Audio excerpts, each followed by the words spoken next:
മുന്നണിക്കുള്ളിലെ ആഭ്യന്തര കലഹങ്ങളും വിവാദങ്ങളും നിലമ്പൂർ ഉപതെരഞ്ഞെടുപ്പിൽ തിരിച്ചടിയാകുമെന്ന ആശങ്കയിലാണ് UDF നേതൃത്വം.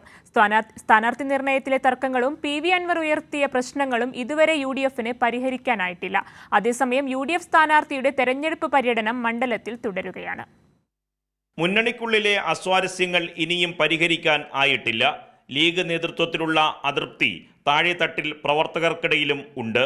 എം സ്വരാജ് LDF സ്ഥാനാർത്ഥിയായി വന്നതോടെ UDF പ്രവർത്തകർക്കും ആത്മവിശ്വാസം കുറഞ്ഞു.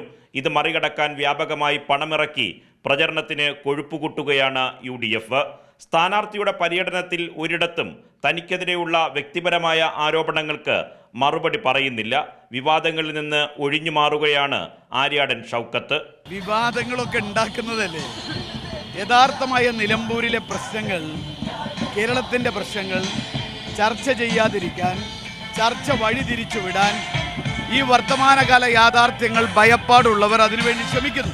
അതേസമയം ക്ഷേമ പെൻഷൻ കൈക്കൂലിയാണെന്ന വിവാദവും കോൺഗ്രസ് പ്രവർത്തകന്റെ വൈദ്യുതി കെണിയിൽ വീണ് 10ാം ക്ലാസ് വിദ്യാർത്ഥി മരിച്ചതുമടക്കമുള്ള സംഭവങ്ങൾ മണ്ഡലത്തിൽ ചർച്ചയാവുകയാണ്. ഒപ്പം സ്ഥാനാർത്ഥി പാണക്കാട് തങ്ങൾ കുടുംബത്തെ അധിക്ഷേപിച്ച പഴയ പ്രതികരണങ്ങളും മണ്ഡലത്തിൽ ചർച്ചയാകുന്നു. നിലമ്പൂരിൽ നിന്ന് നിർഭൻ ചക്രവർത്തി, കൈരളി ന്യൂസ്.